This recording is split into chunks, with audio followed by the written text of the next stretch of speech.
from another trip abroad. The Prime Minister faces questions about all of his worldly travels. This is Now You Know. I'm Rob Snow. Navigating the issues that matter to you. It's Now You Know with Rob Snow on News Radio. Mark Carney's magical mystery tour. The Prime Minister is back in Ottawa now after another visit overseas. But some are questioning what his latest trip to the UK accomplished. During a news conference with the Canadian media contingent that was following the Prime Minister on this latest jaunt to London, Mr. Carney was asked, what was the purpose of this trip? Is that I would look at what we've done over the course of the last 10 days in Mexico, in New York, in Ottawa, in London. Major trade deal with the fourth largest population economy in the world, Indonesia, a country that's on track to be the fifth largest economy in the world over the next 2 decades. The first major trade deal for that country with Canada. It's comprehensive, signed. A deepening of the partnership with Mexico, very specific set of objectives that are going to be, and partnerships that are going to be tracked and built on over the course of next 3, 6, 9 months, consistent with the review of CUSMA with the United States, crucial. Prime Minister Starmer and I agreed a series of economic and security measures back in June. This meeting was designed to go through progress on those measures, make sure we're on track on everything from digital to agriculture. The Prime Minister would go on to talk for another 4 minutes and then repeated everything in French, with Mr. Carney emphasizing these trips abroad do serve a purpose. It's not just you sign a nice agreement and then something happens. No, you actually have to do the work. You have to meet with the leaders to make sure the work's being done. You have to mark progress as it's being done, which is what we're doing with the various European leaders to make sure Canadians and Europeans, but Canadians, my job, get the full benefit of these agreements that we're making with them. Now, on the political front, all is quiet today and tomorrow on Parliament Hill. MPs are on a break from business from the House of Commons because tomorrow is the national holiday for Truth and Reconciliation. So there's no House business until Wednesday. But that doesn't mean the government isn't facing some issues at home. For example, the Postal Service remains shut down because Canada Post workers are on strike, opposed to the government greenlighting massive reforms at the money-losing Crown Corporation. When asked why he's willing to allow Canada Post to end home delivery of the mail and make other money-saving changes, Prime Minister Carney said the post office operations are unsustainable. A company is not viable, any organization not viable, if it has cost $5 billion over the course of the last decade. If it's losing $10 million a day, which is what Canada Post currently is doing. So some significant changes are needed to be made. I would refer to the Kaplan report. It's in the public domain, which goes through a number of suggestions for those changes. The corporation is moving forward. The government has indicated the corporation should move forward with some changes that are the start of a path towards viability. More will need to be done. The corporation, in consultation with the unions or in discussions with the union, negotiations with the union, can be part of that solution. Other steps will need to be taken. The Canada Post may not be the only place where the finances are shaky. The interim parliamentary budget officer, Jason Jacques, is speaking in very stark terms about the federal government's spending plans, calling them unsustainable and suggesting the government is nearing a fiscal precipice. According to the PBO's latest outlook, the Liberals will post an annual budget deficit of more than $68 billion this year, up from more than $51 billion last year. There are budget deficits in the $60 billion range for years to come. Jacques says that doesn't account for many of the government's latest spending promises.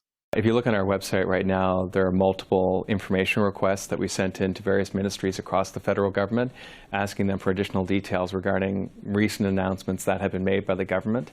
So in particular, thinking of the $13 billion housing announcement that was made a couple of weekends ago, just asking them for details regarding, well, how are you spending the money? When do you plan on spending the money? What are you going to spend it on? So we can actually incorporate it within the forecast.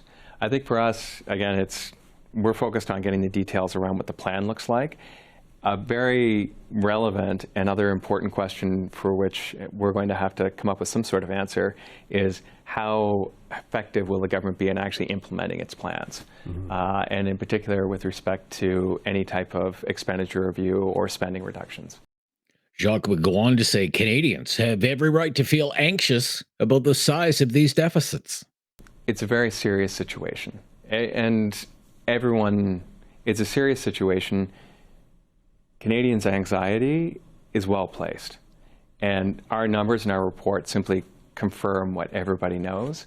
And hopefully on November 4th, there'll be more clarity regarding how the government and how Parliament plans to actually solve some of these problems. In other political news, there's a new candidate in the race to lead the federal NDP. Edmonton Strathcona Member of Parliament Heather McPherson launched her bid for the party's top job in Edmonton. We made Edmonton Strathcona the strongest NDP seat in the country. And we've worked hard to elect other New Democrats. We've done good work together. But the last election reminded us that we have more work to do. Giving McPherson's bid a boost was the former NDP Premier of Alberta, Rachel Notley. I have been in rooms with her where people were frustrated. They were divided.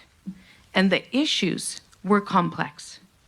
And where the easy thing would have been to fake a phone call and duck out of the room.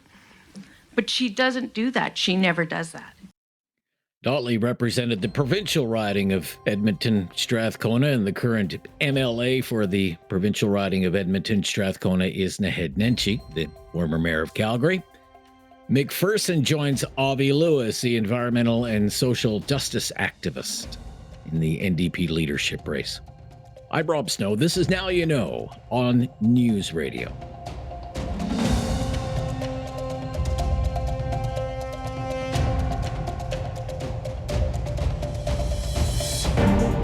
Now You Know with Rob Snow continues on News Radio. Well, he was with us on Friday, and now he's back with us to help us start the week. Professor Ian Lee is here from the Sprott School of Business at Carleton University because we want to talk about Canada Post again. Welcome back.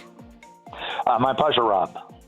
So the Canada Post workers remain on strike. Over the weekend, the corporation issued a statement saying this is everything the union wants, and the corporation just can't afford this.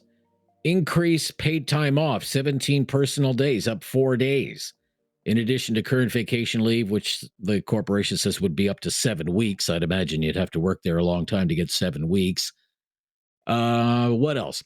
Additional full-time employees, eliminating or severely restricting the use of contracted services.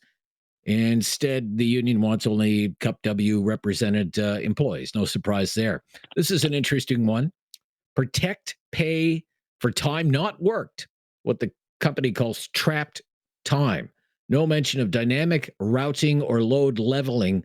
Letter carriers would continue to be paid for 8 hours of work, even if volumes mean they finish early. This was something in the Kaplan report. Yep. A letter carrier might finish in 4 hours, but they still get paid for 8 hours. They still get paid for the whole day. What do you make of what you're hearing from the corporation here? I think what Cup W seems to be, and I'm just going on what's on the public record, that's all I can use. I don't have inside information, but it seems that Cup W is kind of proposing with demands that will basically gut or prevent the restructuring from occurring. For example, the load rescheduling and dynamic route scheduling, that lies at the very, very core of going from 5 days a week mandatory delivery to every address in Canada to some much less frequent number.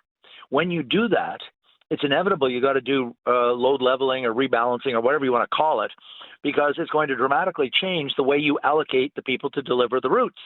The whole point is to save a huge amount of money, to save a huge amount of number of people marching up and down the streets with nothing to take and do. And so it seems to me that CUPW is well, they've already said publicly that they do deny the need for the reschedule, the restructuring that is being proposed by Canada Post, which causes me to conclude, to answer your question, Rob, that they really are at an impasse, that there is no common ground, that they cannot return to the negotiating table to negotiate because there is no fundamental agreement. CUPW basically denies that they are going to agree to a restructuring. And Canada Post has been equally adamant, and the Kaplan report said that they absolutely must restructure in order to save the corporation. So this is why I keep arguing that it's not, those people say, well, they just got to get back to the bargaining table.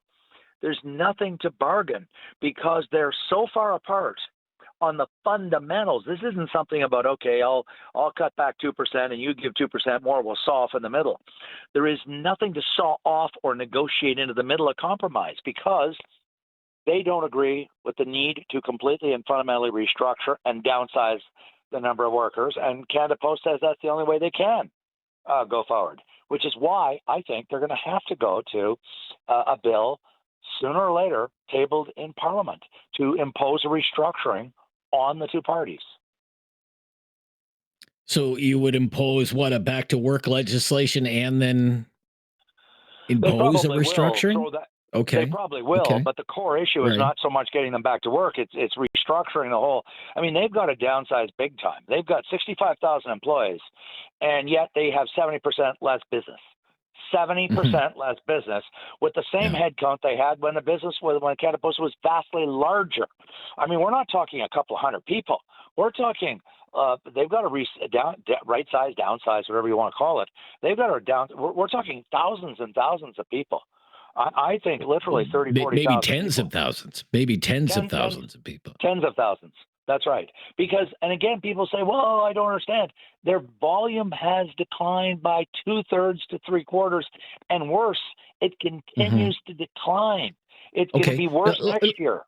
Let me ask you this, because I hear people have told me even in recent days, Canada Post seems to be busy on the parcel side, but there are other issues on the parcel side as well, right, Professor? There are. Yeah. I have, again, it's in my report. They're, let me throw some quick numbers real fast. And I got these numbers, not from the annual report because Canada Post will not provide them to me. I got them from some major competitors. I said, you must have good idea of what their cost is for the truck, the driver, and the fuel per hour so we can compare apples to apples. And the courier companies told me confidentially, they said, yes, they estimate Canada Post is around $65 an hour for the truck and the fuel and the driver. I said, okay, what do you guys, the big couriers? They said, we're about $45 an hour, all in, truck, driver, fuel. I said, what are the gigs? They said about $25 an hour. So none of them are competitive compared to the gigs. I mean, that's why they're losing market. They're hemorrhaging market share in parcels, which is the only possible future that exists for Canada Post. Okay. What do you do, though, to ensure that people still get mail delivery in remote and rural communities? What do you do about that? Where Amazon's not going to set up shop in the far north, for example. You're absolutely right. Very quickly, I think they're going to have to downsize Canada Post to really become de facto a courier company for parcels only in the rural and remote parts of Canada. And they're going to have to give up on the urban because people in the urban have stopped using Canada Post by and large. Okay, we'll be right back. We'll talk about the parliamentary budget officer and what he's saying about the spending plans of the government and what the consequences would be if the government doesn't pay attention to what he is saying. We'll be right back with Professor Ian Lee from the Sprott School at Carleton. This is News Radio. Now you know with Rob Snow continues on News Radio. Back with Professor Ian Lee from the Sprott School of Business at Carleton University. Well, the PBO is using words, parliamentary budget officer, like unsustainable, serious, staring at a precipice to describe the federal government's fiscal position. Help us understand this a bit better. And what could the consequences be if the federal government doesn't heed the warnings of the PBO? What would happen? Rob, first and foremost, I take these words very seriously. For those who aren't complete, they know it's a government body. These aren't people with, who are just, regular public servants. And I don't mean that pejoratively or putting them down. These are people, I know some of them. These are people highly trained and skilled in advanced economics and corporate finance, and they're number crunchers. These are number crunchers on steroids. Okay, these people know numbers and macroeconomics deeply, deeply. This is not amateur night at the Gong Show. These people really know their stuff. Number one. Number two, people that are trained in that, accounting, statistics, macroeconomics, they don't normally use language like this. This is extraordinary language. And that, to me, demonstrates the seriousness of the problem, of the crisis that we're facing. That's the second point. The third point, to your exact question, I, too, am very, very worried. This has nothing to do with partisanship. This has nothing to do with Liberals versus Conservatives versus NDP. This has to do with the stability of Canada. And I know there's lots of people, because I hear from my students, I hear from neighbors, Canada's a great, big, rich country. So we make our little, our deficit gets a little bigger and the debt gets a little deeper. Okay, we're a big, rich country. People don't realize that even countries can eventually hit a wall. Companies can go bankrupt. We all know that. I'm not suggesting Canada can go bankrupt. Countries don't go bankrupt. What happens is that the checks and balances on them are really savage. The markets attack countries that are seen to be very weak. How do they attack them?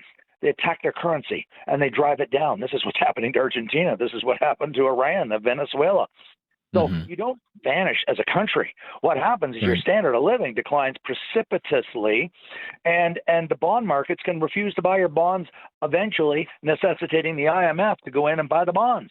And it's a bailout. What would happen? Perhaps another thing that could happen is the Canadian government, for example, would have to offer a higher interest rate on its bonds, right? That's in order right, to attract. You're right. That happens all the time with developing countries. I call that a death spiral. And I mean that. I'm not being apocalyptic, because what happens is that makes your situation worse. You're in very bad shape. Sure. So they say, well, your market says, okay, you got to pay a much higher premium. Well, that means your fiscal situation that's already dire gets worse and worse. That's why you got to go after not the symptoms, but the root causes. The root causes are typically way too much government spending in these countries, whether it's Venezuela, whether it's Argentina. It doesn't matter. It's the laws. I hate to use that word laws, because they're not physics laws, but these are the logic. Let's call it the logic of economics, the logic of debt. And so what'll happen, that's why when Paul Martin, as the finance minister, went down to Wall Street in 1995, and they said, we're not going to buy your bonds because you're in such bad shape, you're so poor. So they went to the root cause. He came back to Chrétien, the prime minister, and they decided this called for draconian measures, unprecedented downsizing. And so that's what these signals are saying, Rob. These signals are warning, flashing red lights, saying you've got a crisis emerging on your hands, and you've got to do something. And I can only pray, all of us, that he does not run up a deficit in the budget in 2-3 weeks' time of a couple of $100 billion, because I think it's going to cause very he says $68 billion. Feedback. The PBO says $68 billion. The PBO says $68 billion. That's what it is right now. But if they run up the spending a lot higher, they could drive that into a $200 billion deficit. And I believe if they did, that the consequences and the blowback from the markets will be catastrophic. We'll talk next week. Bye-bye. It's time for our Monday Newsday political panel. Matthew Dube is back with us, a former NDP MP, Vice President at Proof Strategies. Welcome back. Good to hear from you today. Likewise. Hi, Rob. And Jeff Rutledge is here. He's Vice President at McMillan Vantage. Hi, Jeff. Good to hear from you. Thanks so much for having me on. All right, let's talk about the Prime Minister and his many, many travels. He's back in Ottawa after yet another trip to Europe. But his critics are wondering, what's the purpose of all of these trips? Because they seem to serve no purpose at all. There are no trade deals being announced. And when the Prime Minister is pressed to explain, he doesn't seem to have a very convincing answer. Matthew Dube, what would you say? Well, there's two things going on here. I think generally I always have a hard time when we're critical of any kind of international travel, right? Like you never see Americans complaining about a U.S. president traveling or in other countries similarly. So I do think it's acceptable, right? I don't think we should have too much of a small town mentality about that. So no issues there. But I think that what you framed here is where we really see what the problem is. It's less about the prime minister traveling, and I think more about how he's managing expectations, right? Whether willingly or not, the last election was very much a question of who's the deal maker, who's the person that can help Canada sort of pivot away from an over-reliance on the U.S. Obviously, a big part of that would be working in Europe, which is why he's there. But to your point, at the end of the day, I think the more often it happens and without anything tangible to show for it, I think the more impatient Canadians are going to get, especially under the current economic circumstances. Okay. So it's about results, you're saying, Matthew. It's about show us some results. 100%. What are we getting for all of this? Okay. All right. Jeff, what do you think? Yeah, I think it's I think Canadians are going to get frustrated if this kind of continues to be the pattern, right? Because it's starting to feel like it's becoming disconnected from the realities of what most Canadians are dealing with on a day-to-day basis. I mean, they're concerned about affordability, both, whether it's at the pumps or at the grocery store, and their ability to put some extra dollars in their pocket. And so if they're seeing their prime minister traveling around the world, attending cocktail parties in New York at the UN, or glad-handing with, political leaders abroad, they'll say that's fine until it starts to hurt. And I think, Canadians, and we're starting to see it play in the polls a little bit, are indicating that as much as the trade war that's going on with the States is impacting them and they're concerned about it, what they really care about are the issues that existed before this trade war and that the government, the Liberal government, has not addressed, whether it was under Trudeau or now under Carney. I mentioned this last week, Jeff, as I speak to callers during our call-in segment here on this show. What I hear quite frequently is he's spending too much time overseas and spending too much of our money in other countries, money that could go to solve problems here and help Canadians. What do you think about that? I think that's a fair criticism. If we're going to be, as the Prime Minister has indicated, existing in an environment of austerity, that means, and I mean, he's, to be fair to him, he indicated in a question he received, I think, while he was on this tour, are you willing to kind of rein in foreign aid spending? And he said, well, kind of that everything's on the table. But I think that he needs to be very thoughtful in how he approaches that, right? I think Canadians are more than happy to do their part in helping out around the world and doing the things that we do well. But that doesn't mean that we shouldn't be taking care of our own at home. And when we have a housing crisis and other, as I mentioned, other affordability challenges, we need to make sure that Canadians have a roof over their head and food in their stomachs, just as much as other places around the world. And I think that the Prime Minister needs to reflect on how he activates that effectively here. Okay. What do you think, Matthew? Too much attention to overseas matters, not enough attention to matters here at home, too much money being spent overseas, not enough money being spent here at home. What do you think about that? Well, I think on the cost of these trips, look, I refer to it as a small town mentality. I don't want to offend anyone, Rob, but at the end of the day, we want to be a country that's taken seriously. I think we need to allow for some of this stuff, not be a country where the Prime Minister's residence is falling apart because we're trying to be too thrifty about it, and there's going to be a big scandal about dollars actually being spent on the proper upkeep of that sort of thing. And I think the similar mindset applies to travel. Look, like, at the end of the day, there's a fair question to be raised about whether the results are there, especially when the Prime Minister has framed himself as the guy to get this stuff done.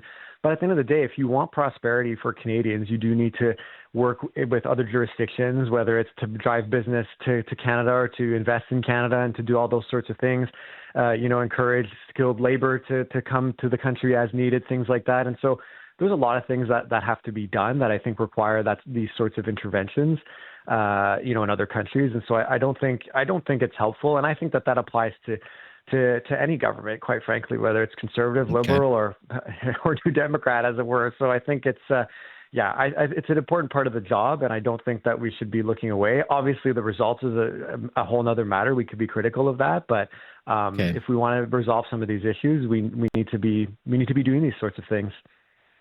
Are you channeling Justice Gomery with a line like small town cheap? Is that what you're doing there, Matthew? We don't want to be small town cheap. Oh gosh, that is going to get me in trouble. I think I'll take a pass on that one. I'll plead the fifth. Do I have to show you golf balls? No, I'm just kidding. Okay, we'll be right back. And we'll talk about what we're hearing from the PBO and the politics of these warnings on the government's spending plans. Do voters care about budget deficits? That's the political question. They hear $68 billion. Is it a figure that they can relate to? Is it in one ear, out the other?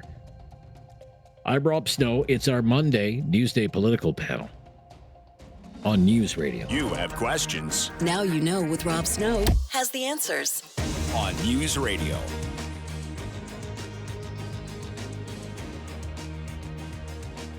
Monday Newsday political panel. I'm here with Matthew Dube, Vice President of Proof Strategies, Jeff Rutledge, Vice President at McMillan Vantage. Jason Jacques is the interim parliamentary budget officer. He was at a parliamentary committee last week on the same day his office issued a spending forecast from the government with the big number, $68 billion budget deficit. And let's listen to some of his remarks about the financial outlook for the government. Let's roll the tape. It should be very alarming, right? These are, I don't know, I think I used the words in French, and which the translators probably got really well, like stupefying, shocking, right? This is not, like, it's not a funny fiscal outlook. It's a really serious fiscal outlook. And we don't lightly use the word unsustainable, right? Unsustainable means you don't have the option of saying, maybe I'll wait a couple of years, I'll see how things go. It means if you don't change, this is done, right? So it's very serious. And I think, as anyone who's managed a household budget knows, if you sit down at the end of the month and you don't have enough money to pay your bills, and it happens month after month after month, you know that something's going to break. Wow. If you don't change, this is done. That's the parliamentary budget office on the spending outlook from the government. Let's talk about the politics of this, Jeff. Does the voting public care? Do voters care about budget deficits? 68 billion or 40 billion or 50 billion? Do they care? What do you think? I don't know that they necessarily care about the technicalities of the budget, but what I do think they care about is the message that, all of the things that are important to Canadians, all the things that they rely on government for, whether it's healthcare or some of the other really big spends, like, we need to be able to continue to invest in those and make sure that when Canadians need them, that they're there for them. And the message is right now is we are very confused at the federal level about our priorities. And it seems as though it's a boil the ocean approach, which, for this government seems to be, well, throw money at all things and see what sticks. And I think that, Canadians are smart enough, as the parliamentary budget officer mentioned, if you're running a household and there's less money coming in than there is going out at the end of the month, every month, month after month, you're going to run out of money. And, there's some serious decisions that are going to be made. And I unfortunately think that Canadians are going to be asked to give more to pay for these big priorities of the Liberal government. Okay. I'm thinking about the politics of it and the optics of it.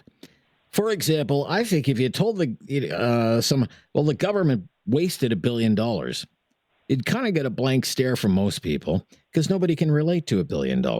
If you told someone, well, I saw a politician got a free ticket to a Blue Jays playoff game and they were in a private suite of some rich guy, then they'd be more mad about that than they would, I think, about a budget deficit. But what do you think, Matthew? Do voters care about deficits? Well, I think it's going to be our theme for today, I think. Again, it's another situation where results, I think, tell the story, right? When I think people don't really mind when there's deficit spending, when they kind of feel that business is booming, their jobs are secure, and things are going well. I think the challenge right now that the government has is that people are feeling insecurity, whether it's rightly or wrongly. Part of that's due to trade tensions. The other part of that is things that have been going on perpetually for the last, year and a half, 2 years about inflation, cost of living. So I think when those things, those pressures exist and you get a high unemployment rate and that sort of thing, that's what really, I think, makes people think twice about how they're perceiving it, even if I totally take the point that they don't appreciate or necessarily even understand with respect to, many don't, the technicalities of what the deficit actually is, but it becomes a symbol of, things aren't going well for me in my home, but government's kind of just like a runaway train right now. So I don't think that that's helpful. At the end of the day, it'll be interesting to see what happens with this budget, right? Because we've getting these contradictory messages that, we've talked about on your show so many times over the last several weeks. How is the government going to square that circle is going to be not only an interesting question, but also I think one that'll forecast how the public will perceive the deficit. If the budget's fantastic and gets rave reviews, maybe people overlook it. If it's the other way, that's a whole different story. Yeah, maybe. That's what I was wondering too, Jeff, if the government can maybe defend, if it, say it is $60 billion, say it's higher than that, maybe it comes in lower than that as a budget deficit. Can you wrap it up in this idea that we've been hearing from the finance minister? Well, we're making generational investments. Or another line that I've heard is, well, defending Canadian sovereignty has a price, which was a long time kind of PQ call in Quebec. Sovereignty has a price. Things will be more expensive in Quebec. What do you think? Can you defend a big deficit in those terms? Well, I think you can defend components of it, right? Like you can defend that there's going to be, generational investments. And I think Canadians are aligned behind this idea of being able to invest here at home and finally realize some of the economic capacity that we have spent a number of years kind of trying to smother.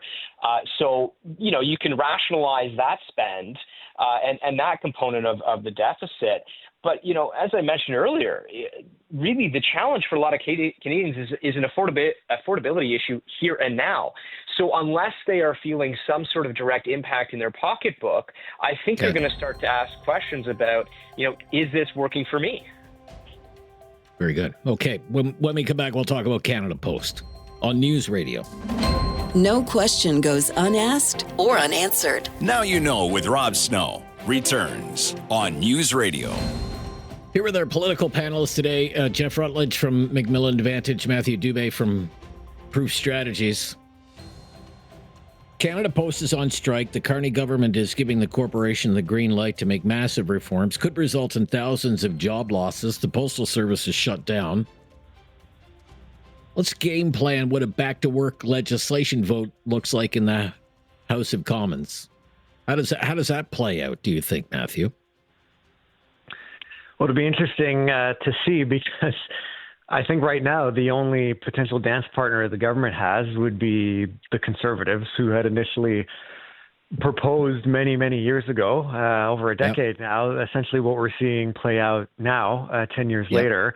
But at the same time, I don't know why the Conservatives have any incentive to get them out of the mess that they're in, especially at the detriment of the workers, who you have to feel for no matter what you think of the future of Canada Post.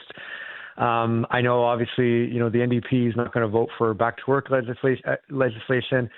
And the Bloc Québécois, if you've been hearing their questions, they've been asking about the impact on seniors and rural communities. So, on the one hand, it might seem contradictory. The postal workers need to be working for those things to happen, but they obviously don't approve of the government's plan. So can't see them going along with it either. So it'll be an interesting situation to tease out, but you have to imagine the government's being cautious after they bungled the situation with the flight attendants in the summer. But also, Jeff, the Conservatives have spent a lot of time trying to get union votes. Rank and file union votes. But I just wonder if the Canada Post workers are they different than the Air Canada workers? Because, this is very much the Conservative plan for Canada Post. What do you think? Yeah, when I was working on the Hill the last time this all happened under the Harper government, and so perhaps there's a dusty binder sitting in the Prime Minister's office somewhere with a game plan on how to manage this. But in fairness, it is a tricky spot, for the government to be in here. Certainly as Matthew mentioned, for the Conservatives, there's no real benefit for them helping them out of this situation, and perhaps this becomes a negotiation about some issues that the Conservatives want to get the Liberals to move on and bend on. I don't think I do not see the NDP moving on this, but you're right around the labor portion of it, is that the Conservatives have spent a great deal of time and effort and money in courting that vote and bringing them over to the Conservative side. I do think that this is a different type of labor voter, but at the same time, Canadians are going to get frustrated with the situation, and I feel for those that are impacted directly by it. But I don't think that Canadians feel like they should be on, they should be footing the bill for a failed business plan that's costing Canadians $10 million a day. This is crazy. Yeah. So there's some tricky politics here. Okay. Great to hear from both of you. Thank you so much. Enjoy the rest of your week. Speak soon. Thanks so much. Take care. Yeah. Thanks, Rob. Bye.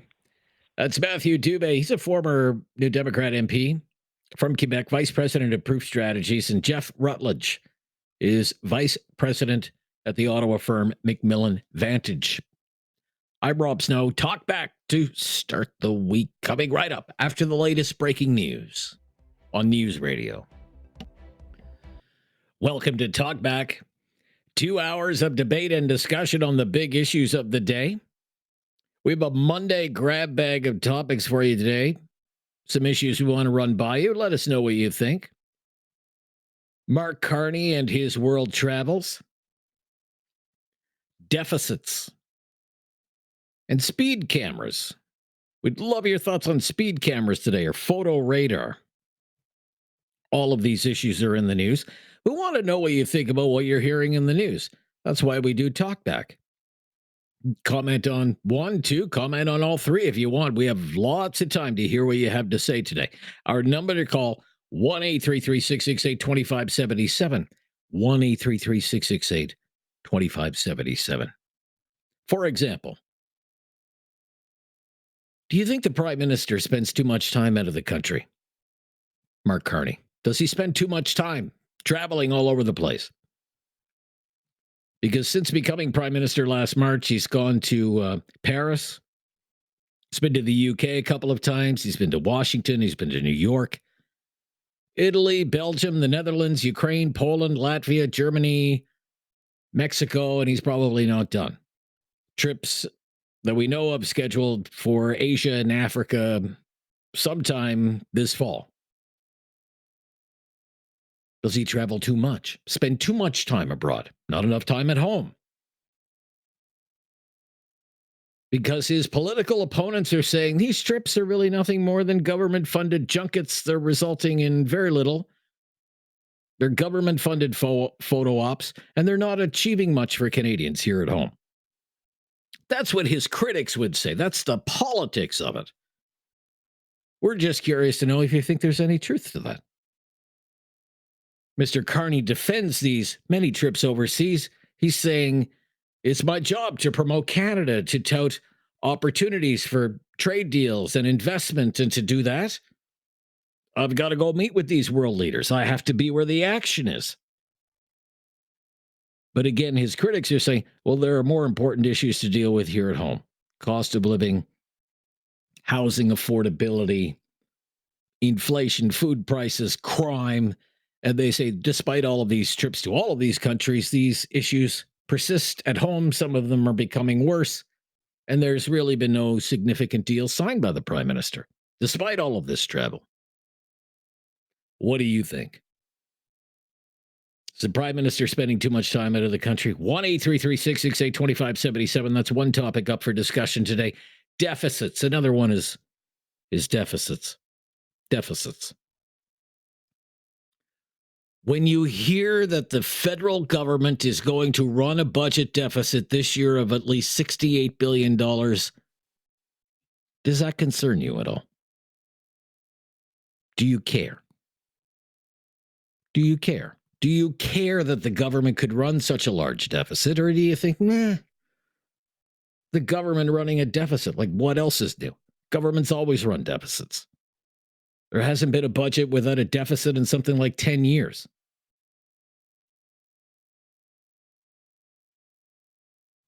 In Ottawa, the parliamentary budget officer, this is why this is newsworthy. I mean, he is using words to describe the government's spending plans as stupefying, shocking, really serious, unsustainable.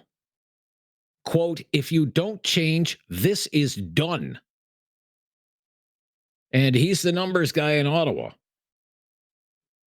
And the accountants in Ottawa, they don't usually talk like this, which makes it worth paying attention to. But do you care? Do you care? Does it worry you? Are you concerned about all of this government red ink?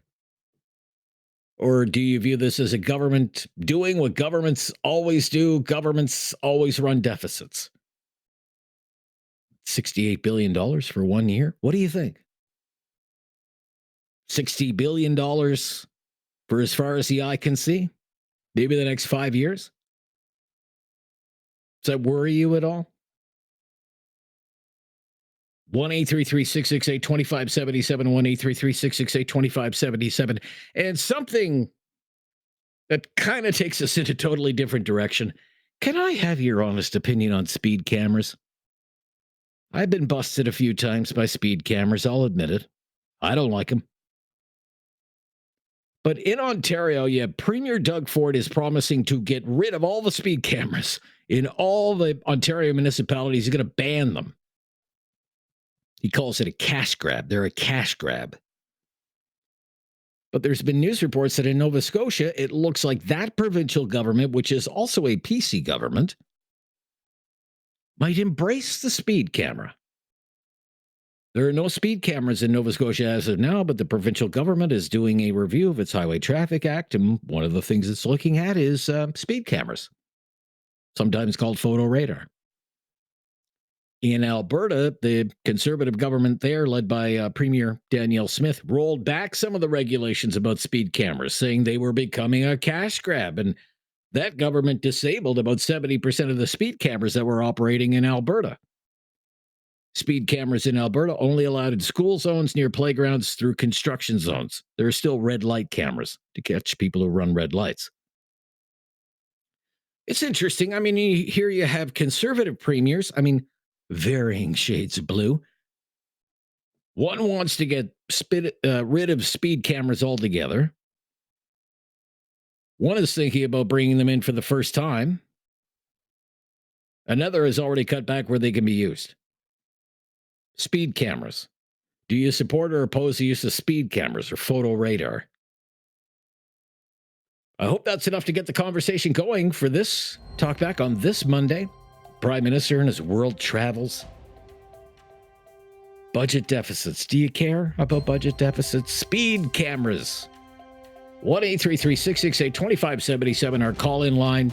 If you've never called before, just mention that. We'll make you a priority. I'm Rob Snow. This is Now You Know. It's Talkback to start the week on News Radio.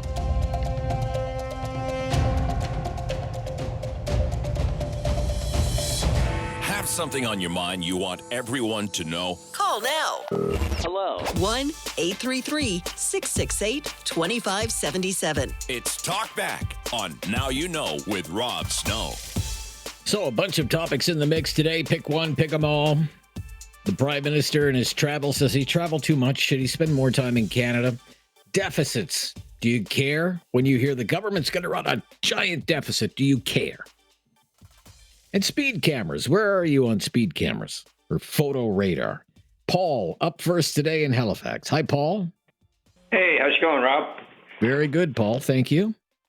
Good. Okay, speed cameras. My opinion, Alberta's done the right thing. Schools, get rid of the rest of them, school zones, etc. One of the big problems here in Nova Scotia is if they do this, they need to have a threshold.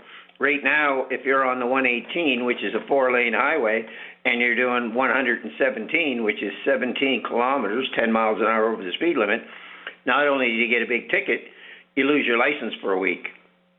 And how do you live in a rural area and get to work that week? They're not thinking. I understand the ones that are calling somebody speeding through the streets of Halifax or whatever.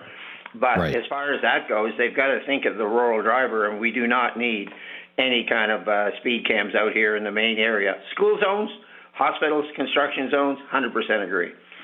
And as far as Carney's travel goes, why can't they do a Zoom meeting? You see the person, you talk to the person. You know, like, why not? Why do we have to keep flying these jets? And everybody wants us to do something with our emissions, get EVs, et cetera. So, he flies way too much. He's flying more than Trudeau. I think you said those stats already. Yeah, I'm not sure, but do you think he should spend more time at home? More time in Canada? Well, of course he should. We're all the issues and all the problems that are going on. If you got to face the music in the Parliament and you got to work a little harder and a little longer, so be it. But we've got a lot of situations to straighten out, and of course, not one thing they seem to say when they're running for election did they do afterwards. Well, I shouldn't say not one thing, not 20%. And I don't understand. It's just like we're turning into more like American politics every day. It's just becoming a gong show.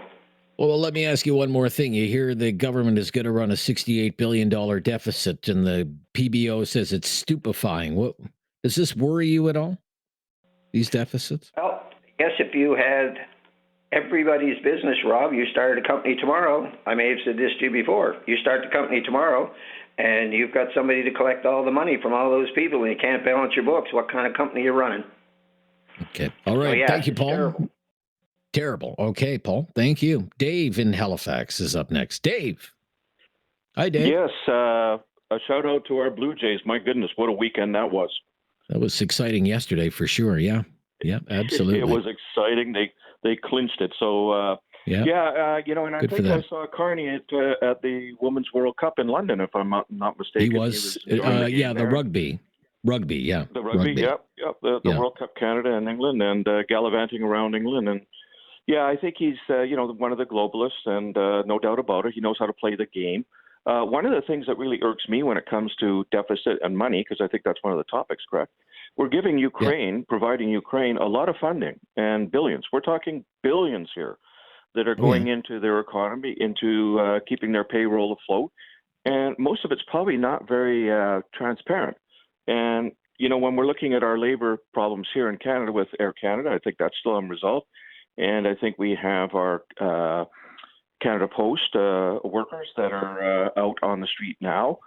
And a lot of people say, well, you know what, until somebody's affected by something, whether it's healthcare, maybe garbage strike or something, I know there is a lot of people that rely on Canada Post. I don't know how much it's going to save us. We got 55,000 employees here. And when we're financing a war, basically, in Ukraine, that doesn't seem winnable at the moment. And God bless Ukraine and Ukrainians. They're not even NATO, if I'm not mistaken. And we're pumping all kinds of money in there. My mother used to say, charity begins at home, Rob. And I think, all right. Yep. Yes. And I think we should take care of our workers here. And, things are tough. Things are getting very tough, as you know, Rob. The economy, inflation, no resolve with the tariffs, no resolve, Carney, with elbows up. What I can see, I don't see anything done as far as that goes. So, what would you think if your premier in Nova Scotia brought in speed cameras as a road safety measure? I don't like authoritarianism, but the way the traffic and the way the accidents are happening here on our 100 series, the poor driving habits, I hate that idea. Honestly, I do. I think what's going to happen in time with these automated vehicles, because we're almost there, Rob, they are going to be governed by a certain speed. You will not be able to hit a certain speed over a limit of whatever. You know what I'm saying? You're going to be driven by a computer, basically. So before too long, within the next 3 years or less, the way things are going. But I don't like it myself, but I think it's almost at the point where there's fatalities here and just poor driving, and most of it is speed. It's speed, and all accidents are preventable as far as I was trained as a professional, and we were trained everything is preventable. So speeds are one of the things that kill. And very good. Thank you, Rob. Thank you. Thank you, Dave, in Halifax. Be right back. We're off and running today, Monday, Talkback. The Prime Minister's travel, deficits. Do you care about deficits, or is that just something governments do? Governments always run deficits and speed cameras. One province, Ontario, wants to get rid of them. Another province, Nova Scotia, might start using them. Where do you come down on the deployment of speed cameras or photo radar? On Talkback today. Jump in on any of those today. This is News Radio. Have something on your mind you want everyone to know? Call now. Hello. 1-833-668-2577. It's Talkback on Now You Know with Rob Snow. Does the Prime Minister, Mark Carney, does he travel too much? Should he spend more time in Canada? Do you care about budget deficits? The PBO says, be careful, be wary of these budget deficits. And speed cameras. Where do you come down on the use of speed cameras? It's all in the mix on a Monday Talkback today. Carl is up next in Halifax. Hi, Carl. Hey, how's it going, Rob? Very good, Carl. Thank you for calling today. What's your opinion? Oh, man, deficits and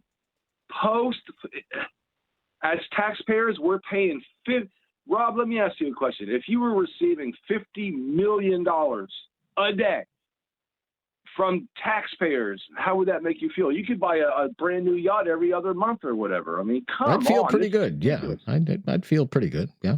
Now, the cams, my experience with them in Florida, when they introduced them in the county that I used to live in, okay, it was nothing but disaster.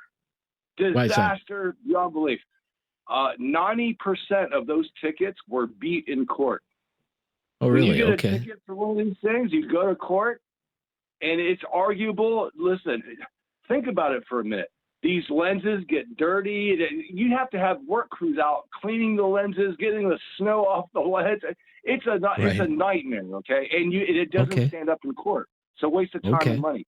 Now, Carney, traveling and all, listen, thousands of years ago, people would take a hike and hike 500 miles to deliver a message on foot. Okay? And I mean, this guy, he's got to go out and talk to people. Listen, on a Zoom, you can't read body language. You can't look someone straight in the eyes. And in person, you have to be there.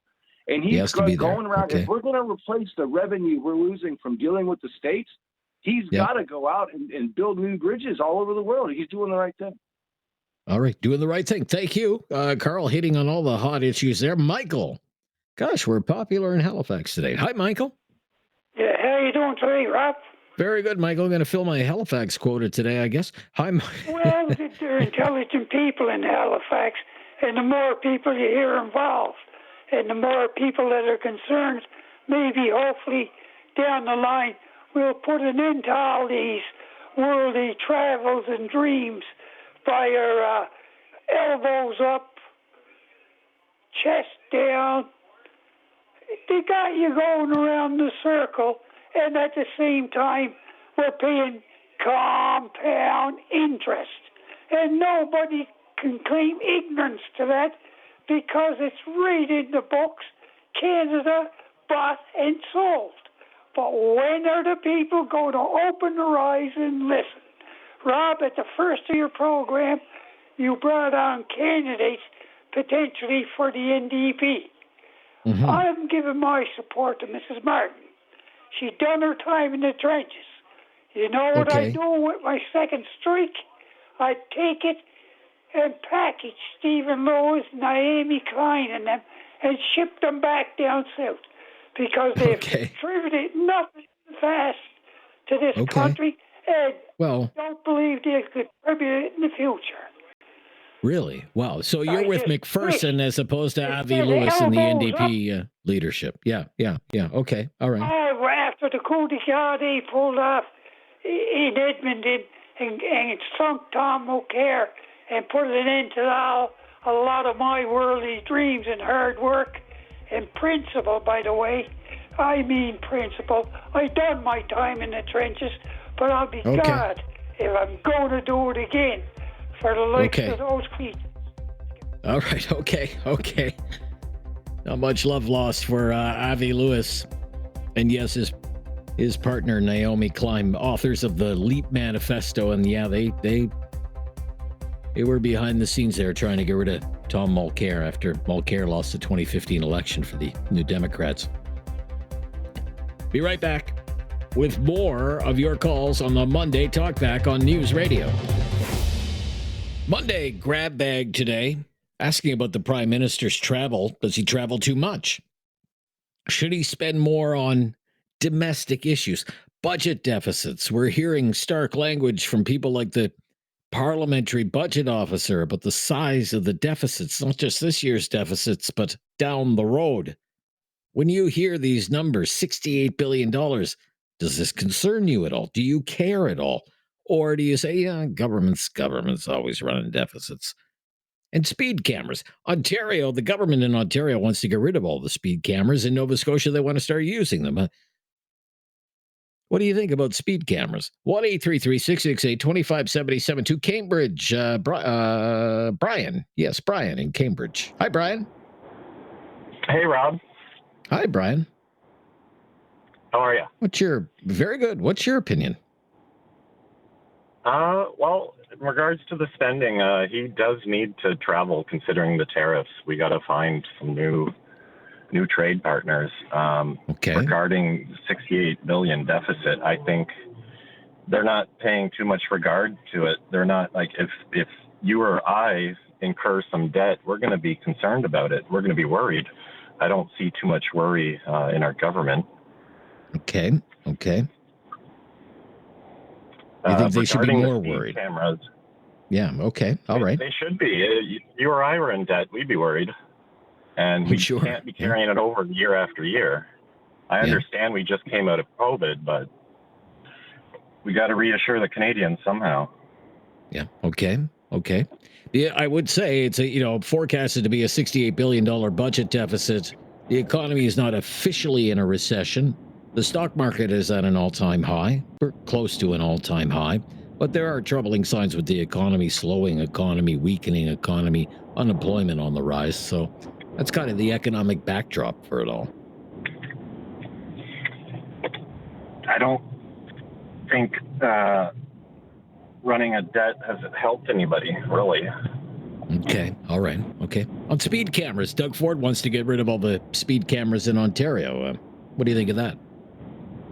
I agree with him 100%. People are struggling. Okay. Yeah. We can't pay our bills, and the main thing that I'm thinking is, here in Cambridge at least, they're placing the speed cameras directly in front of the schools.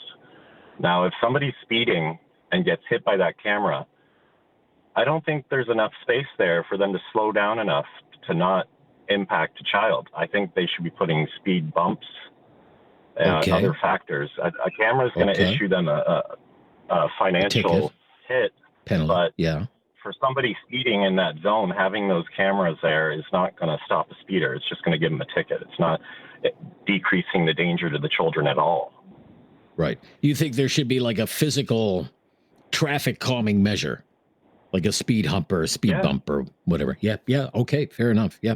Thank you, Brian, for being a first-time caller today. Good to hear from you. To Calgary now. Sandy is in Calgary. Hi, Sandy. Hey, Rob. Hi, Sandy. I'm going to start with, let's go with the speed cameras. They took out the speed cameras in Alberta a while back. It's dangerous. They need to put them back in. Like, oh, really? Deerfoot. Okay. Deerfoot and Stony Trail. The average speed on there is at least 130. The speed limit is 100. Okay. If you're doing 130, you got people whipping past you like it's scary. So without the cameras, there's effectively no speed limit. The other side of that coin is if you take all those tickets, the cash grab, you take all that money out of the police budget, who's going to replace that? Taxpayers. Right. Yeah. So there's a lot of money. It is. Like for myself, if I get a speed camera ticket and I know I've been speeding, I just pay it. Like, I know I did it. Okay, let's go. Right. Okay. You earned it. But every week in Calgary, there's at least one or two deaths related to speed. They they caught a kid doing 197, I believe it was, on Stony about 2 weeks ago. Wow. The kid can control a car, like at that speed. Oh my God! So they are very dangerous without the cameras because there's no incentive to. What do you think? The cop's going to catch you? No. How can he slow down the entire road? Who's he going to ticket if everyone's doing 130? Okay. So you'd like them to bring them back where they took them out in Alberta. They got rid of about 70% of them. They kept them in school zones. They kept them in construction zones, near playgrounds, those kinds of places. But they took them out everywhere else. Major roads like Crowchild, Gun, Stony, Deerfoot, those, they have to have them on there because there's nothing to stop people from, I admit, I'm do the same, but yeah, like there's nothing to stop you from doing 130 on your way to work. Why not? I'm late. Okay. Did you want to weigh in on some of our other topics, like the Prime Minister's travel? Is he traveling too much? Oh, he has to. That wacko down in the States, he's got to develop better relationships with other countries. Like, who knows what he's going to pull up, right? With the budget, that one, it depends on what they're spending the money on. If it looks like the majority of this is going to be infrastructure, and Canada needs it, like they do. So maybe suck it up for a little while. Let's build this country back where it needs to be. All right. Okay. Thank you. Very interesting opinions from Sandy in Calgary. Feel free to agree or disagree. She would like to see more speed cameras in Alberta, where the government there kind of rolled back to a great degree where these cameras can be deployed. Ontario just wants to get rid of them. Doug Ford, cash grab, we're going to get rid of all of them. Nova Scotia, though, thinking about going the other way. Might start using them for the very first time. Your thoughts on that? 1-833-668-2577 as we keep the conversation going today on Talkback.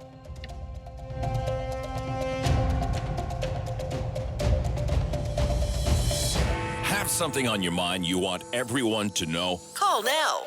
Hello. 1-833-668-2577. It's Talkback on Now You Know with Rob Snow.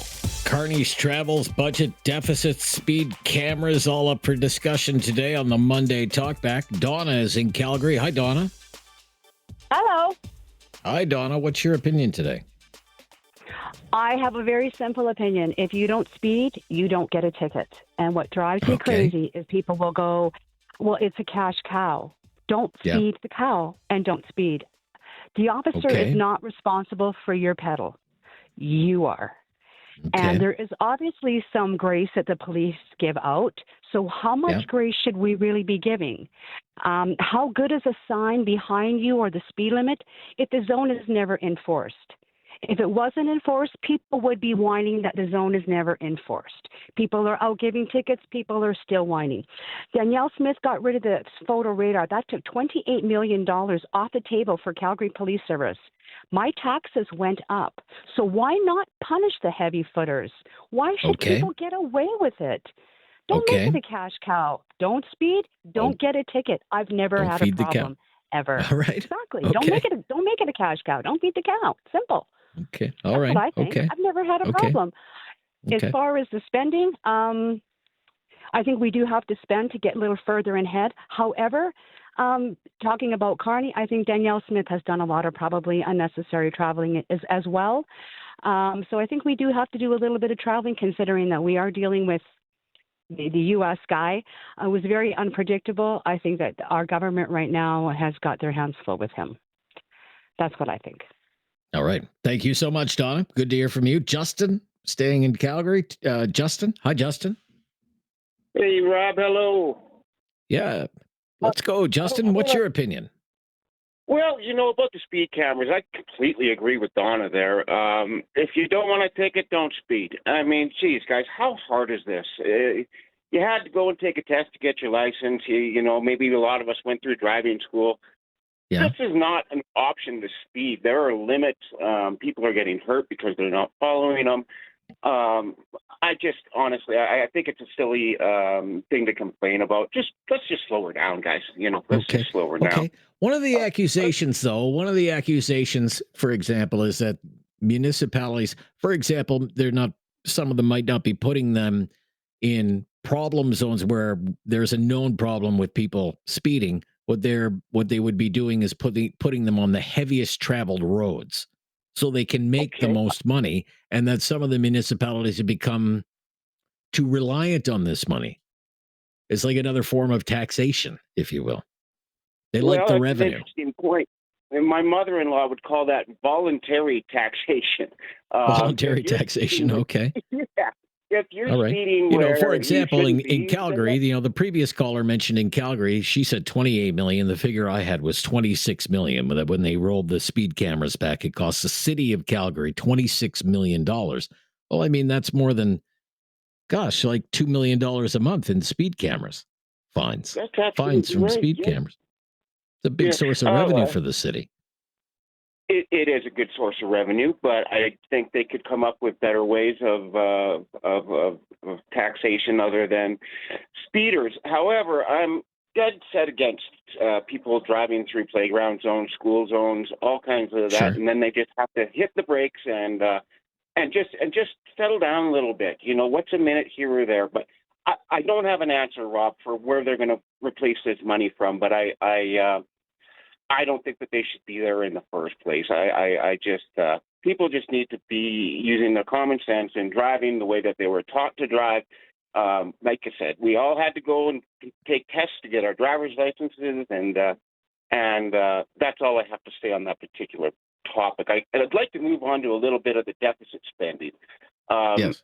Now, if I called my creditors and said, you know what, this year I'm going to run a bit of a deficit, what do you think they'd say to me? Right. Okay.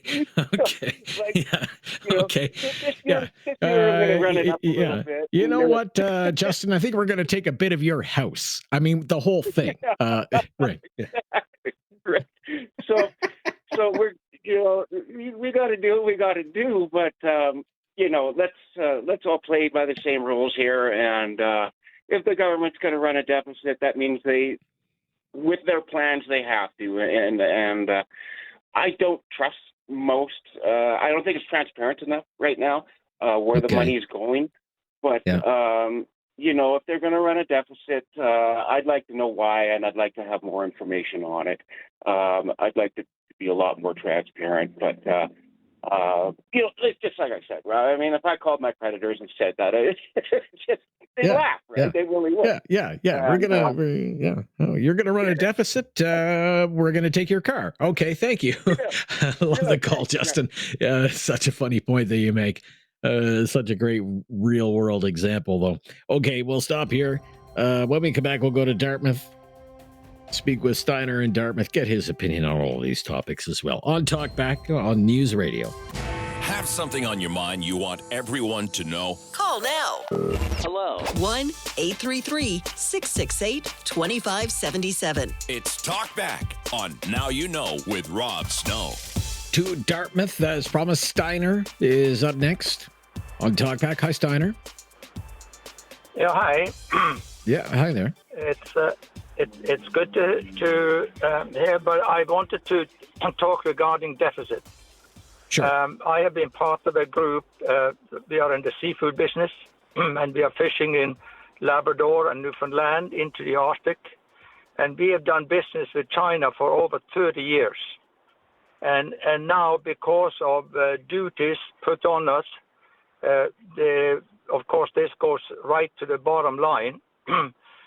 But what we need between China, India, and the Far East countries, we are probably between 3 to 4 billion people.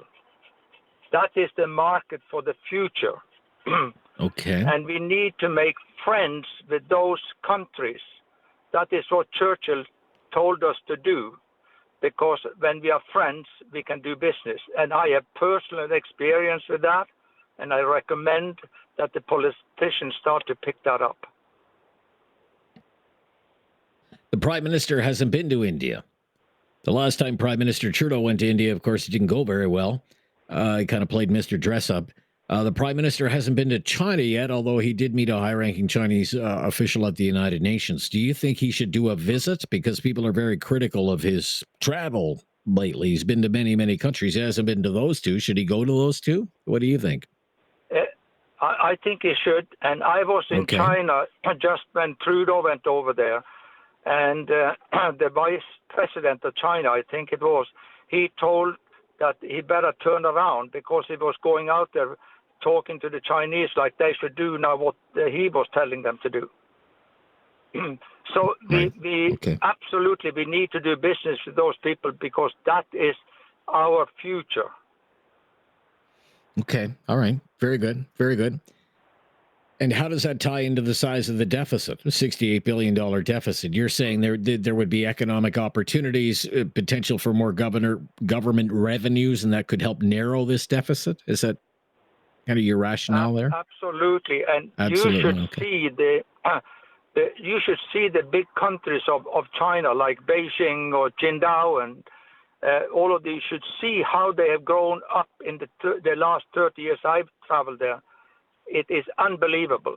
And also to see China, they have done a lot for the environment.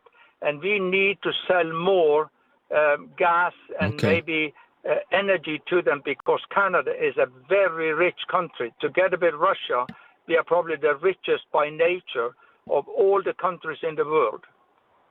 So we have great Steiner. Opportunities, and Canada is a great country. All right. Thank you for your call. Very good. Very interesting.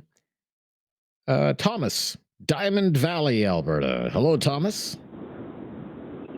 Hello, how are you? Very good, Thomas. Yeah, good to hear from you. What's your opinion today? Well, I just want to make a quick comment on photo radar. The only people who are concerned who don't want photo radar are the ones that are going to get tickets. The rest of us really don't care. Okay. That makes sense? So well, I suppose. I mean, the Ontario Premier wants to get rid of them all. Doug Ford, he says they're nothing but a cash grab. Well, maybe Doug Ford speeds. Maybe Doug Ford speeds. I don't know if Doug Ford speeds. I imagine Doug Ford has a driver these days. Because otherwise, why would you need to complain about it? If you're not getting tickets from it, what is the complaint? Well, there are lots of things to complain about. Are they becoming a cash cow for municipalities? Are municipalities are they becoming too reliant on this as a revenue generator for the municipality? In Calgary, for example, $26 to $28 million. It's a lot of money. That tells me you got $28 million worth of speeders in Calgary. That's what that tells me. So removing it just gives them a license to go at it without being punished. Okay. All right. That's all. So again, you're the one. If you don't want to get a ticket from the speed camera, slow down. It's a popular opinion today. We're just kicking it around today because, I mean, it's been all over the news in Toronto. People hate speed cameras so much they're taking chainsaws out and cutting them down. Be right back. Welcome to hour number 2 of Talkback. I'm Rob Snow. Kind of a Monday grab bag of topics today. Prime Minister Carney's coming under fire for traveling too much. His critics say he should spend more time in Canada. We have serious issues in Canada. Should be more focused on domestic issues. Less of the globe trotting. Like to know what you think. Budget deficits. Let's play that clip of the budget officer again. I mean, this is the parliamentary budget officer. He's kind of the nation's budget watchdog. Reports to Parliament. Does not report to the government of the day. Reports to all of Parliament. And he's crunched the numbers. He released a big report last week and then appeared before a committee of MPs.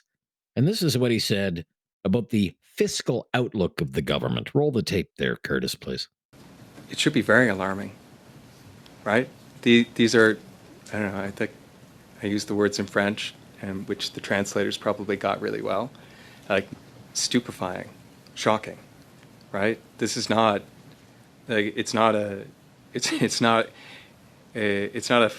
funny fiscal outlook. It's a really serious fiscal outlook. And we don't lightly use the word unsustainable right? Unsustainable means you don't have the option of saying, maybe I'll wait a couple of years, I'll see how things go. It means if you don't change, this is done, right? So it's very serious. And I think, as anyone who's managed a household budget knows, if you sit down at the end of the month and you don't have enough money to pay your bills, and it happens month after month after month, you know that something's going to break. Wow. Okay. PBO, Parliamentary Budget Officer. Be worried. But are you worried? Does it concern you? Or when you hear, oh, the government's running a deficit, show me a government that's not running a deficit. Governments always run deficits. Speed cameras, popular topic in hour number one. In the province of Ontario, you have a progressive conservative government led by Premier Doug Ford, wants to get rid of all the speed cameras. Vows to get rid of all the speed cameras, calls them a cash cow.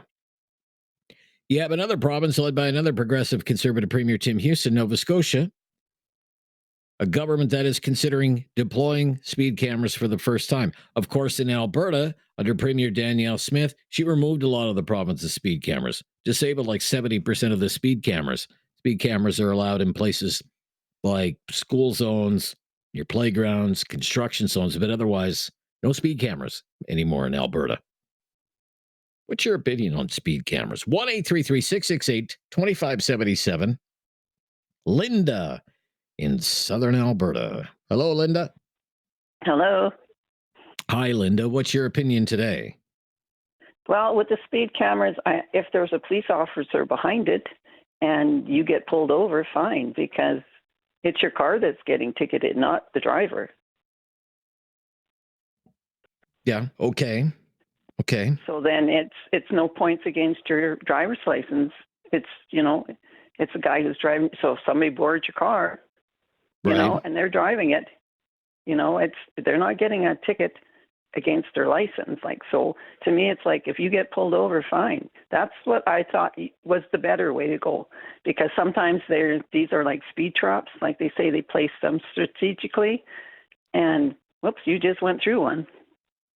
And so that's, to me, it's like, I know before they were saying that it pulls too many police officers from doing other jobs, but I mean, you should have, in traffic, you should have so many police officers dealing with traffic. That's my opinion on that. Okay. Any other opinions today? As far as Carney traveling, do we not have ambassadors in different countries? What do they do? Sure, we do. Yeah. We have a total global affairs, Department of Foreign Affairs, embassies all over the world, of course. So cannot embassies do a little bit of this politicking as far as, trying to getting us in a more friendly environment or something when it comes to trade? Good point. Instead of him hopscotching all over the place. Okay. Do you think he's spending too much time traveling? Do you think he's spending too much time traveling? He should be home. Yeah, he should be home here. Okay. Yeah, because all right. Parliament is sitting, right? Yes, it is. Yeah. Not today and tomorrow. They'll be back on Wednesday, but it's in session. Sure. Okay. Yeah, right. Thank you, Linda. Gotcha. Thinks Carney's traveling too much. And does it sound like she's a big fan of the speed cameras? Let's go to Walter up next, calling from Calgary. Hi, Walter. Hello, how are you? Very good, Walter. Thank you for calling. I hear you just fine. Okay. What's your opinion? Okay, my opinion is this, that you can't appease a bully. You can't talk to the bully. And Trump is using tariffs against us. We dropped all the tariffs against the Americans, but he's just in the last little while added more tariffs. If you think about cause and effect, you'll see that the bully, Trump, is turning Canada into poverty. People, working people especially, are going to live in poverty, and he's making a victim of everybody. And if you think that this is going away because it's going to go away on its own, it's like a toothache. If you don't address it, it's just going to keep getting worse. And so what happens is, you think that this is over in a couple of years? No, we're looking at 20 to 30 years before this corrects itself, because Carney isn't capable of coping with something like this. Now, Carney has some great business ideas, but he doesn't have the ability to deal with what Trump is shoving at Canada. And if we don't stand up and resist this, it's just going to keep getting worse and worse. And it's your children and your grandchildren that are going to pay for this. And now what I want to say is you don't have to do this with violence.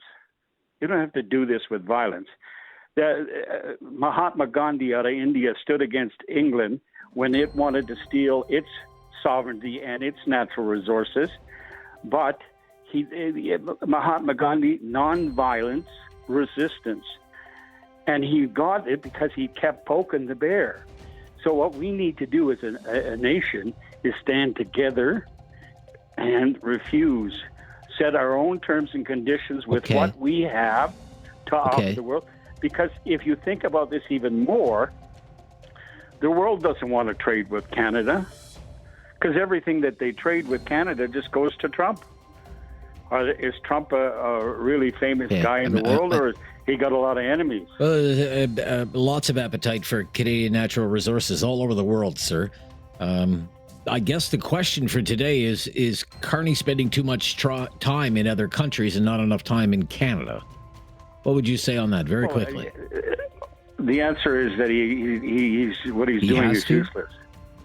No, what he's doing is useless. He's wasting time and money. Oh, he's wasting time and money. Okay. Shouldn't be doing it. Okay. Okay. All right. Just trying to follow along, Walter. Thank you. And just like that, hour number 2 underway on Talkback on News Radio.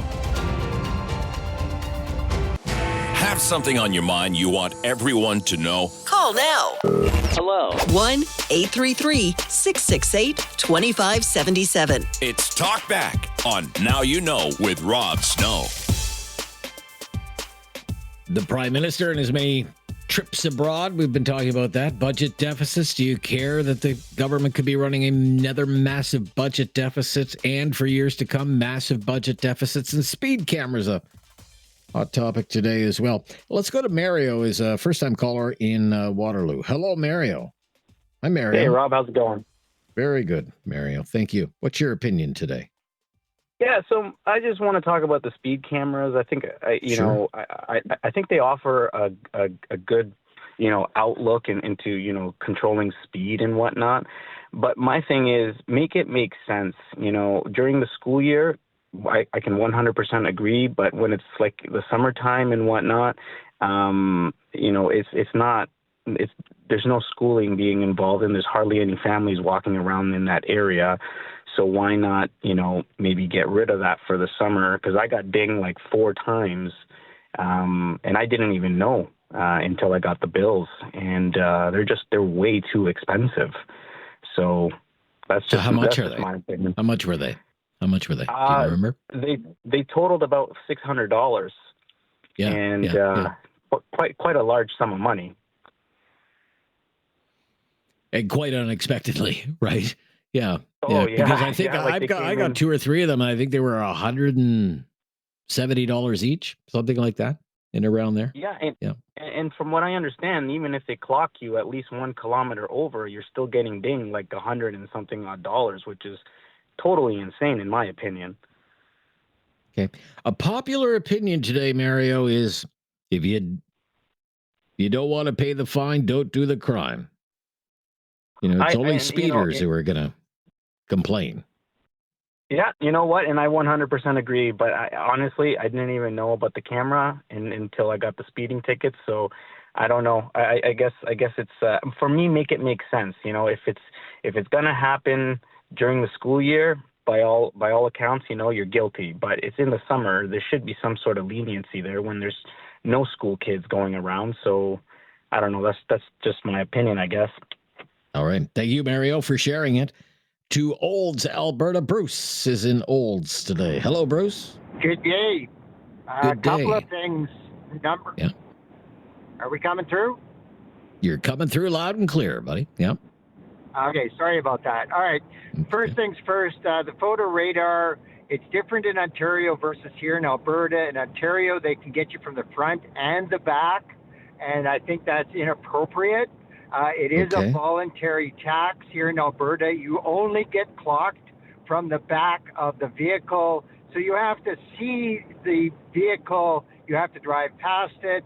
Therefore, you have to be really not paying attention, especially for the speed you might be doing, to get a ticket. More importantly, with regards to Mr. Carney out gallivanting around the world because he's scared to show his face in Parliament with his Trudeau cabinet, they're attacking the Charter. They're putting in a gun ban, attacking registered legal owners for some obscure reason, not going after the illegal guns that are coming across the border. The police forces have said this is not a good idea. It's a waste of $750 million as a minimum. And then on his famous deals, goes to the Philippines and he cuts a deal. Well, as near as I can determine, we've agreed to give them $825 million, and they've given us nothing. So I'd like him to stay home, go to Parliament, face his people, and then get the management of the country under control, because the Liberals are taking us to a bad place. My grandkids will be paying for my debt, and that's inappropriate. Great grandkids. Gotcha. I'll be quiet now. Thank you. Okay. Hope you feel better, Bruce. Thank you. I'm not familiar with any kind of deal with the Philippines or a trip to the Philippines. I have the list of where he's actually been, and I mean it's a pretty long list. I mean he's been to the United States a couple of times. He was in New York last week. He's been in France. He's been in the UK a couple of times. Washington, of course, with the meeting with Trump. Italy, Belgium, Netherlands, Ukraine, Poland, Latvia, Germany, and Mexico, and he'll have a few more foreign trips during the fall. The question is he spending too much time abroad, not enough time at home? And do you think he should be spending more time at home, which is fair enough? That's one of the questions we're asking today on Talkback. Thank you for your call. Be right back with more of your calls on News Radio. Have something on your mind you want everyone to know? Call now. Hello. 1-833-668-2577. It's Talkback on Now You Know with Rob Snow. Again, we can talk about Carney's travels. We can talk about budget deficits. We can talk about speed cameras. It's all up for discussion today on Talkback. Eli in Kitchener. Hello, Eli. How are you, Bob? Very good. Very good. Yeah. Thank you, Eli. Go ahead. Hear you just fine. Yeah. Okay, I'm going to talk about the speed camera. Sure. I'm sick and tired of these speed cameras. Okay. The reason, why? Because I do a lot of driving every day. I do Uber drive and DoorDash, delivering food from one place to another. And you hear me? Yes, sir. Hello? Yep. Hear you just fine. Yep. Go ahead. Yep. Kitchener, in the Waterloo area, there is a lot of construction is going on. And sometimes you're stuck by the construction and the traffic. So as soon as you get out of that traffic, you're trying to speed up a little bit to deliver the product. And you're going to get a ticket. I got 2 tickets last month.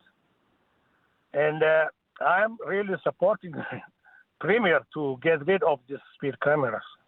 Okay. How much were the tickets? Do you remember? Both of them was like $200.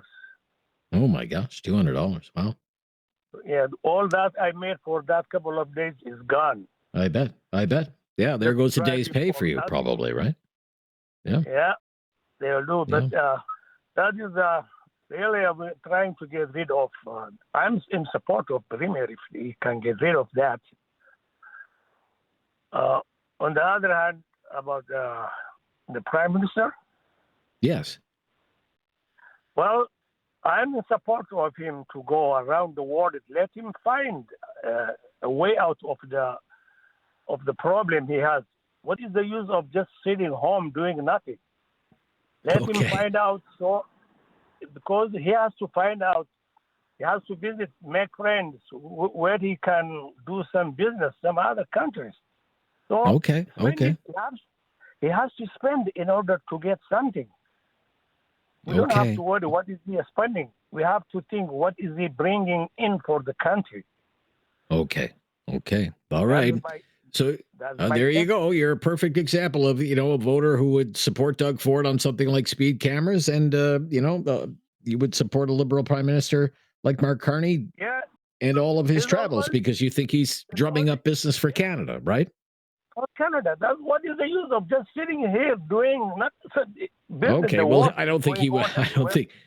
I hear you. I don't think he would say I'm here, city when he's in Canada, he's not doing anything. I think he would say he's probably doing all kinds of things, but I hear you. Okay. Thank you, Eli. Eli, $200 each. 2 tickets in the run of a few days for a speed camera. Not a big fan, as you can imagine. Pat, you hang on. We'll have to stop here. And when we come back, we'll be right back on the phones. If you come on now, you only have about 20 seconds or so. So let's get everyone right up to date on the very latest breaking news, and then more of your opinions on all of our topics today, the Prime Minister's travel and budget deficits, and a hot one today, speed cameras. Where do you come down on speed cameras or photo radar? It's Talkback. I'm Rob Snow. The latest breaking news coming up next here on News Radio. Yeah, we've offered up a Monday grab bag of topics today. The Prime Minister, is he traveling too much? Do you care when you hear the federal government might run a $68 billion budget deficit? Or do you just view that as the cost of doing business, if you will? Governments always run deficits. And speed cameras, a really hot topic today, with Doug Ford in Ontario vowing to get rid of them. Nova Scotia might start using them for the very first time. In Alberta, they scale back dramatically where photo radar can be used. Let's get to Pat, who's calling from Ottawa today. Hi, Pat.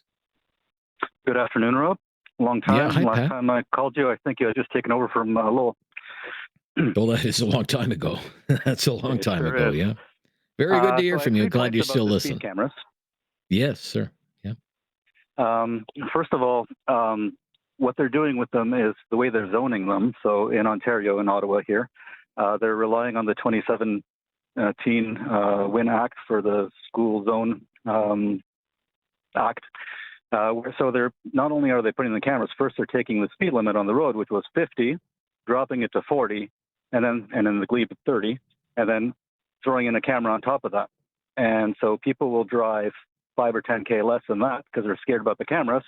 It makes for a very nutty, intense situation. It's just not good. Okay. Now, take, for example, in Ottawa.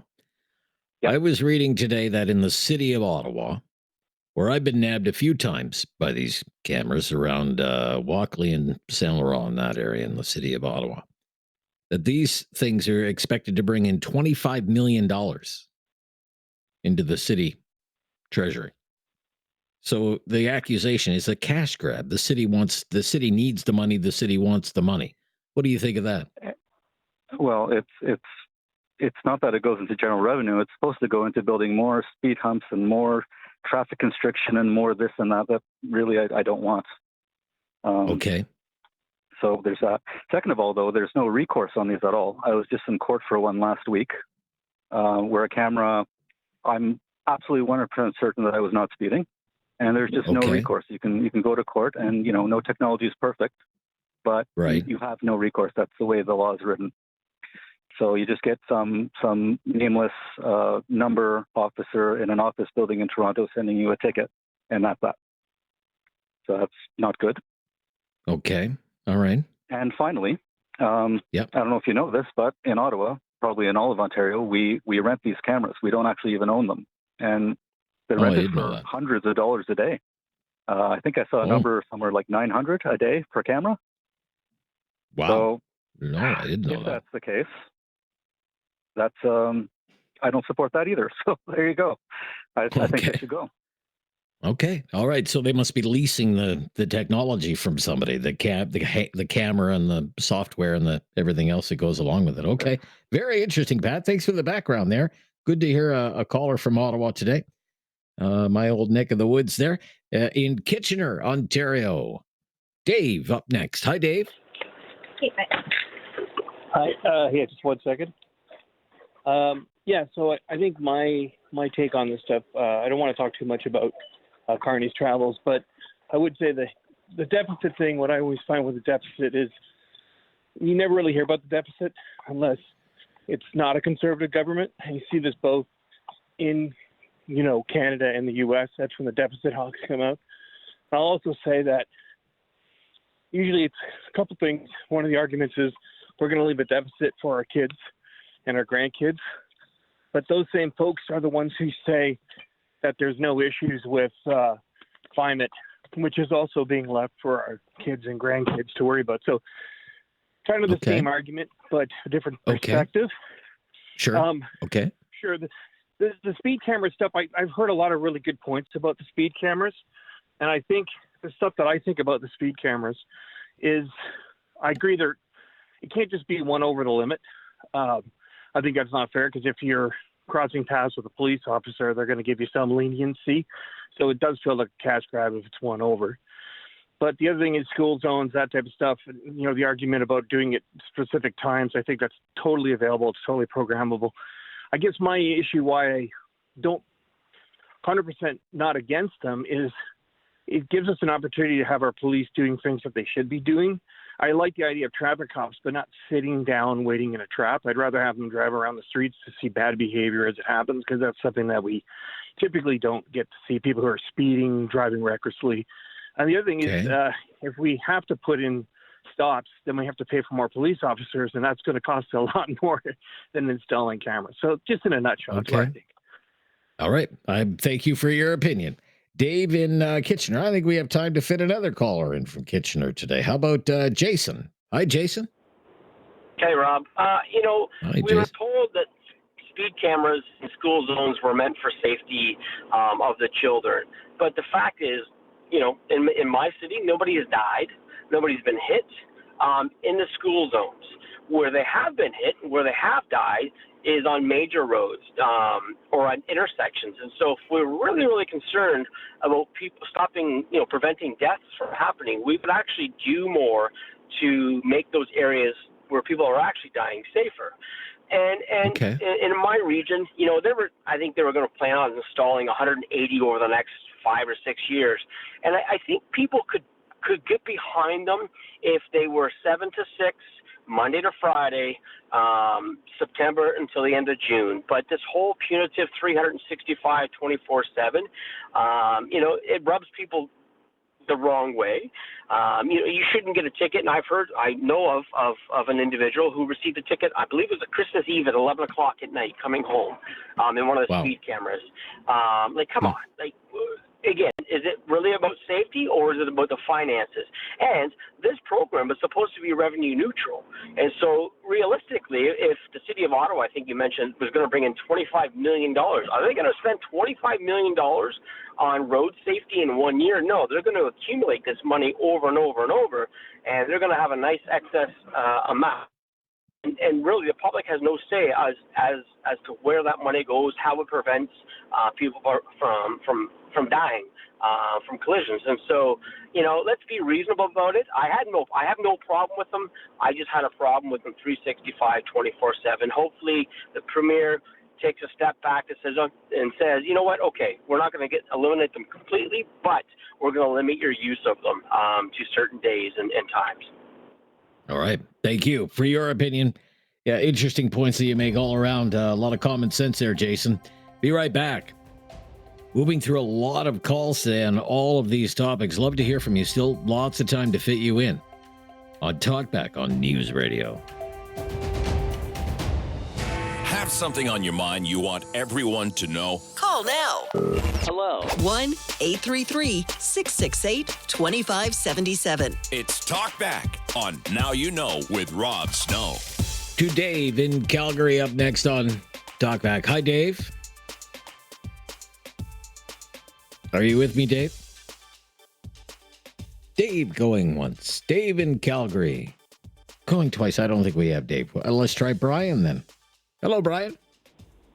Hey, how's it going? Very good, Brian. Thank you. Your opinion, please, on our topics today. Actually, what I want to talk a little bit about is this photo radar. Yes, sir. By all means. Yeah, I can agree with it to a point. The only thing that gets me on this, the photo radar, is they're not actually giving out points. People don't really care. They'll pay the fine, but if they start getting points, they might start thinking twice about what they're doing on the road. Because I know in Calgary here, they've been complaining about road rage, speeding, deaths, and all that. And I've talked to a few city police, and say on Deerfoot, they don't want to go out there because it's too dangerous. They used to patrol Deerfoot constantly, and it wasn't quite this bad. My understanding on that is, the reason they can't, say, issue demerit points is because they know the car was speeding, but it's incredibly difficult to know who was driving the car. A credible defense was, well, I wasn't, I wasn't driving the car. My son was driving the car. My friend Jimmy was driving my car. Somebody stole my car, whatever, right? That, that's how it's been explained to me. So, well, what I was getting at there is if they'd back off the photo radar and actually put patrol cars out like they used to, and started pulling them over and give them points. And people will start losing their license with too many points is what I'm referring to. Yeah. Again, it kind of comes back to one of the merits of the speed camera is that kind of policing, doing speed traps and traffic enforcement is, very expensive. You have to have a police officer, a cruiser. A police officer is going to get a pension and a salary and benefits and everything else. So, the speed cameras, you install it and it's there and it's working 7 days a week, 24 hours a day, 365 days a year. Yep. I agree with you. More bang for the speed enforcement buck, Yep. And, albeit, so be that. Yes, if you're speeding, you should get a ticket. I totally agree with that. Okay. The people that are complaining about it, they're getting all the tickets. Okay. Well, I do feel bad for this guy who called from Kitchener. He's like, look, I'm trying to do, I'm trying to make ends meet here. I'm doing skip the dishes. I'm driving Uber. I'm constantly being slowed down by traffic. I speed up a little bit to try and make up for lost time so somebody can get their pad thai delivered to their place. Next thing you know, I get hit with a $200 ticket and it wipes out everything I tried to make during the day. Well, then don't speed. Plain and simple. Okay. That's what they're there for. You know what I mean? Okay. Yeah. You don't have a lot of sympathy for anyone who's caught by them, by the sounds of things. No, I'm an ex-truck driver. Now I'm an instructor for trucks and that. And that's another thing I'll phone back on Friday about. All right. Okay. Thank you. Yep. Good call, Brian. Bye-bye. I think we've reconnected with Dave in Calgary. Let's try Dave again. Hi, Dave. Hi, Rob. Yeah. Hi, Dave. Excellent. I got through finally. A couple of things here. Hey, regarding Carney's travels, I think he's doing an excellent job. A lot of the listeners don't know. Like, for example, the F-35 deal that we're going to kibosh and go with the Saab Gripen. Now, that aircraft, we get everything. We're not tied to the U.S. I think the whole problem is we're trying to get away from our dependency on the U.S. And then Carney struck a huge deal in Indonesia. For your listeners, if they've ever listened to Midas Canada, Charlie Angus is the gentleman's name. I've been listening to his program, and I enjoy that as well. Okay, yeah. Charlie Angus, longtime NDP MP from Northern Ontario. Absolutely. I'm a staunch conservative, but I tell you, I'm proud of Carney, what he's doing. I think the rest of the world is avoiding the U.S., and we're forming new trade partners. And the military manufacturing that we're going to come up in Canada, he removed the barriers between interprovincial, so now hopefully we can get the pipelines moving. And what else was I going to say? In regards to the cameras, I got two kids, and they drive my vehicle, and our Sunday night conversation usually was, okay, at 3 o'clock at this location, who was driving? Oh, really? And it was quite enjoyable. But, if you're going to break the law, it's a heck of a lot better than getting 3 points and a ticket. Okay. All right. Thank you. Good to hear from you. Glad we could connect, Dave. Be right back. Can fit maybe one, maybe two more calls in on Talkback today, if you want to sneak in at the end there. This is News Radio.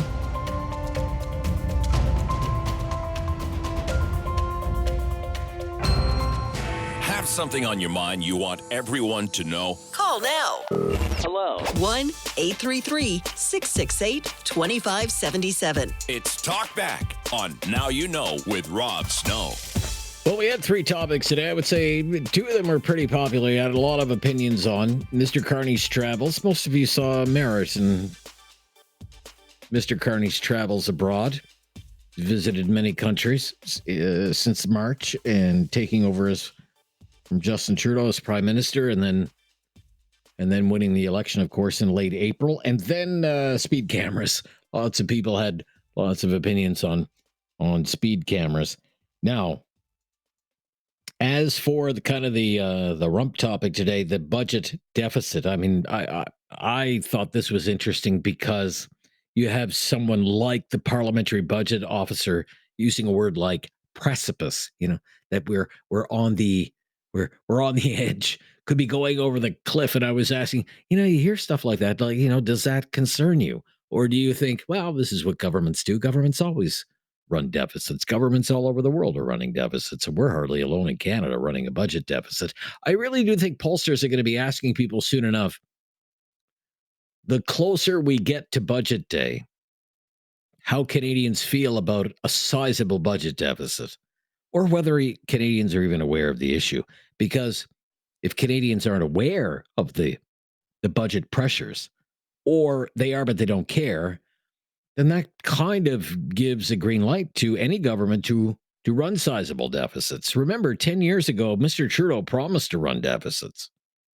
When he was running in 2015 against Stephen Harper and the NDP's Tom Mulcair, Mr. Trudeau was the only one promising to run deficits. And then he ran massive deficits after that and continued to win elections, won 2 more elections. Because the thinking was Canadians don't really care about deficits. Just curious whether it's different now. You have to consider what it's costing everyone to keep piling up all of this debt. Paying the interest on the country's national debt is costing $54 billion a year. $54 billion a year going right to bondholders. $54 billion a year that's not available for, well, take your pick. Social housing, improving retirement benefits, taking care of the poor, improving life for First Nations, whatever your priority happens to be. It's more than the federal government is sending to the provinces every year for health care. It's more than the government is spending on child care. It's more than the government is spending every year on national defense, although that's about to change. It's more than the government spends on employment insurance, i.e., it's a lot of money. A lot of money. And the parliamentary budget officer is saying you can't keep doing this. You can't keep doing this. And this is just the federal government. And then there's what's happening with all the provinces and the debt loads of the provinces. Ontario's provincial debt is $470 billion, $500 billion. More than $60,000 for every person living in Ontario, even in Alberta, which, gosh, you remember Ralph Klein paid off the debt. Now you have a provincial debt of at least $100 billion. More than $40,000 for every person in Alberta and Nova Scotia, barely 1 million people. A provincial debt of at least $20 billion, and the PC government there, progressive conservative government, just added $1.2 billion on top of that. Another $50,000 for every person living in Nova Scotia. 4 people in your family, $200,000 debt just at the provincial level. The PBO is concerned and is talking in terms that I've never really heard before. Very, very stark. Like it's urgent. Maybe you should consider it urgent too. Back tomorrow with a brand new topic and more of your calls, and always the latest breaking news on News Radio.